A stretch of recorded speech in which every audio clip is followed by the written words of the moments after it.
Bismillahirrahmanirrahim. Assalamualaikum dan salam sejahtera. Bersama saya Cikgu Mazrul dalam channel Aritmetika.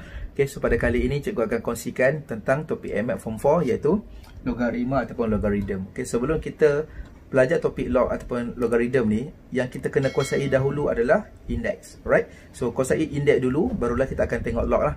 Okay, so untuk yang nak tengok video-video cikgu yang cikgu buat berkaitan dengan topik indeks, boleh tengok dekat playlist saya ataupun dekat Aritmetika.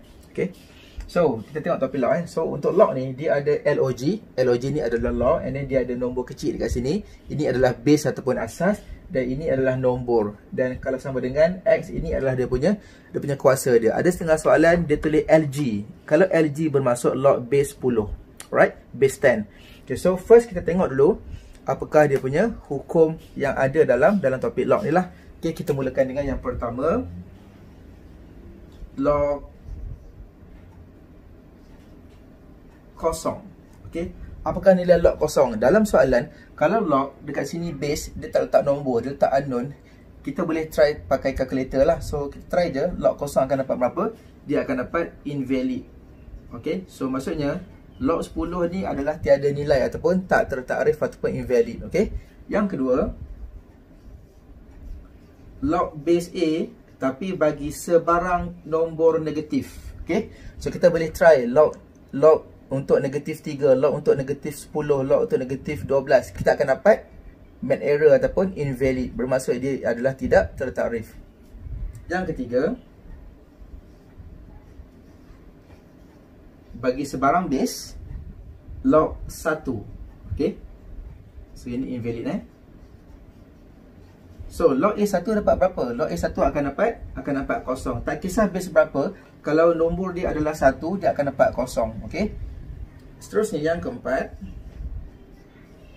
kalau kita ada base dan nombor yang sama, contoh log AA, log 55, log 88, dia akan dapat nilai 1. Walaupun unknown yang sama, tak kisah unknown yang sama ataupun nombor yang sama, dia akan dapat nilai 1. Ini adalah 4 konsep yang kita kena tahu untuk kita jawab soalan log lah. Okey, kemudian kita teruskan. Okay, yang kelima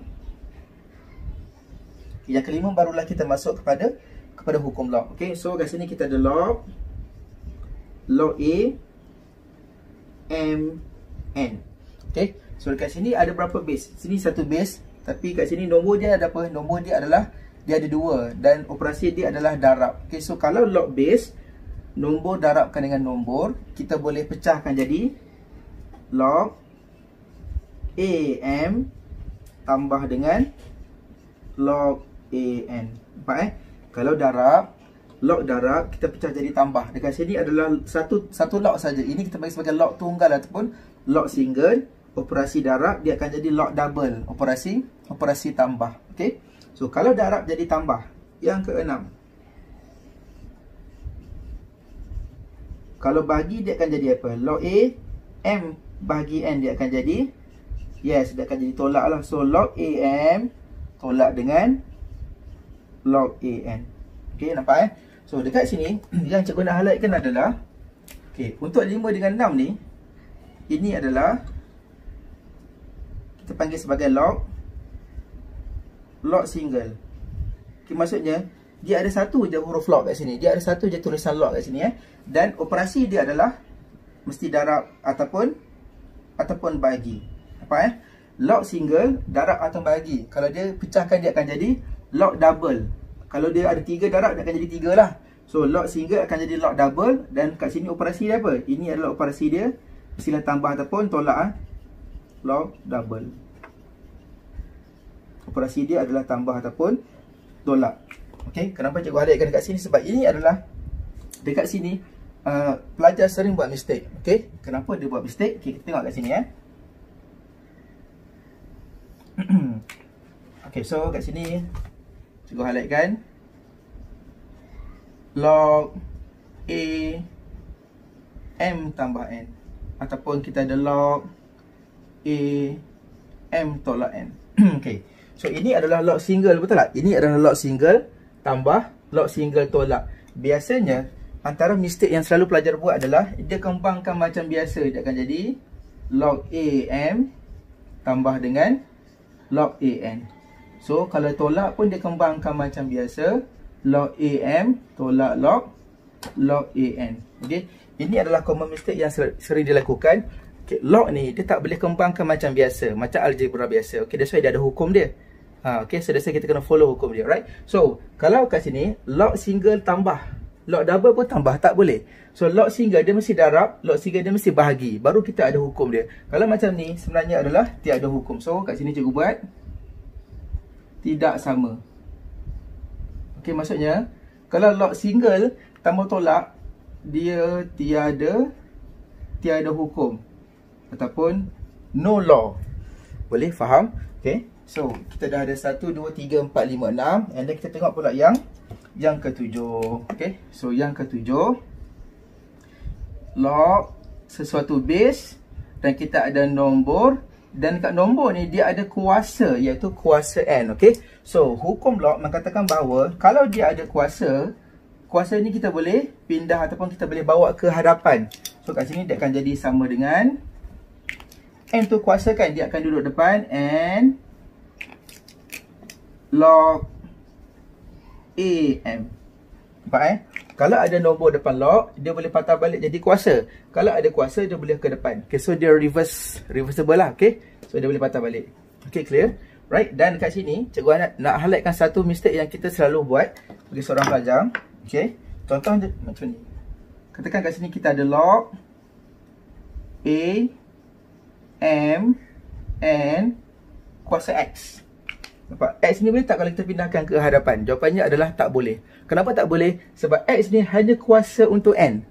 X ni adalah kuasa untuk N. X ni adalah milik N sahaja. So, kalau dia milik N sahaja, dia tak boleh bawa ke depan. Okay, macam N ni adalah kuasa bagi M. Keseluruhan dekat sini, kuasa dia adalah N. Baru dia boleh pindah. Kalau cikgu buat kurungan kat sini, ada bracket, baru dia boleh pindah ke hadapan. So, kalau macam ni, apa yang kita boleh buat adalah kita kena pecahkan dahulu jadi log single jadi log double. Log double M tambah log A N kuasa X. Barulah kuasa tu kita boleh, yes, kita boleh bawa ke hadapan. So, dia akan jadi kat sini log A M tambah X log A N. Nampak So, kalau ada kuasa ni, dia hanya untuk N, kita tak boleh gunakan konsep bawa ke depan lagi. Kita kena pecahkan dulu jadi log double. Kemudian X ni kuasa untuk N, baru kita boleh bawa ke hadapan dia. Okay, so ini adalah part yang penting yang kita selalu buat mistake lah sebagai seorang pelajar. Okay, next kita teruskan lagi. Pattern yang ke-8. Ke-8 adalah log AB. Okay, so log AB, kita nak tukar asas yang baru. Okay, so kalau nak tukar asas yang baru, kita letakkan asas yang baru tu dekat atas dan bawah. Okay, contohnya kat sini, asas yang permulaan dia adalah A. Cikgu nak tukarkan kepada asas C contohnya, right? So, kat sini cikgu letak log C bahagi dengan log C. Okay, so apa yang berlaku dekat B dengan A ni? B ni dia akan duduk dekat atas. A ni, dia akan turun dekat bawah. Okay, so kat sini dia akan jadi log base yang baru C, B, bahagi dengan log base yang baru iaitu C juga, bagi A. Okay, nampak So, kalau penukaran asas, nombor akan duduk kat atas, asas akan turun dekat bawah. Yang ni kita letak adalah log asas yang baru. Okey, boleh faham So yang ke-9.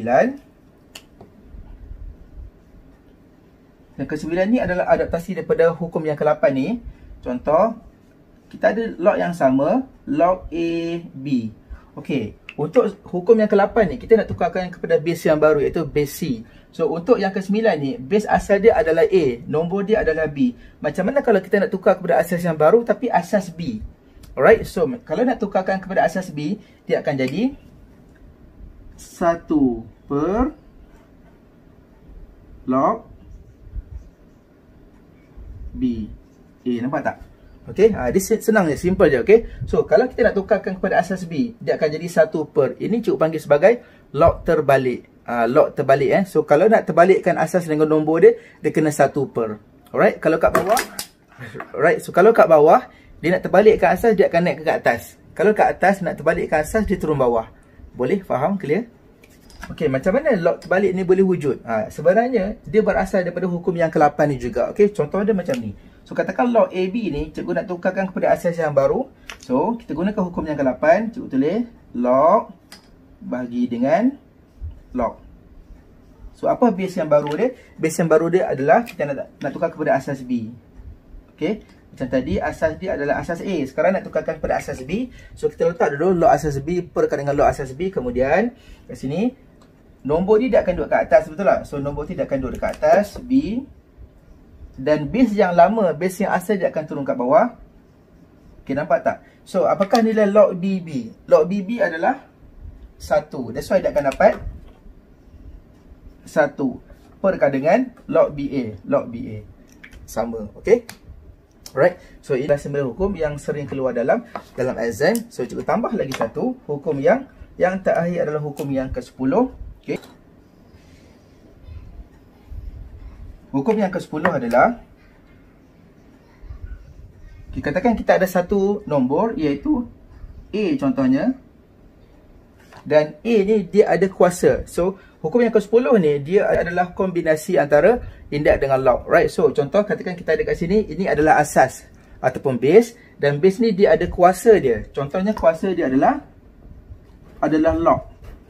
Nampak nombor kuasa log. So dan log tu dia ada base dia, dan base dia adalah A. Nampak tak? So kita ada asas kuasakan dengan log. Log itu pun asas dia adalah sama dengan asas ni. So dia akan jadi A kuasa log A bagi sebarang nombor. Contohnya adalah X for example.